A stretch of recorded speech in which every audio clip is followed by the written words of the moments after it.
Senhor, neste dia 12 de julho, venho clamar por esperança em meio às incertezas da vida.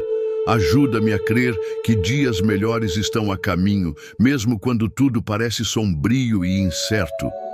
Renova em mim o ânimo que se desgastou e a fé que se enfraqueceu ao longo do tempo. Mesmo que meus olhos ainda não vejam, escolho confiar que tua promessa é fiel e verdadeira.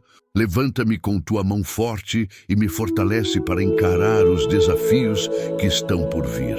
Que o teu Espírito me lembre sempre que a tempestade não dura para sempre e o sol volta a brilhar. Hoje eu entrego cada sonho adormecido e cada lágrima escondida, esperando por renovação. Que este dia seja cheio de milagres e sinais do teu amor, porque enquanto há fé, há esperança.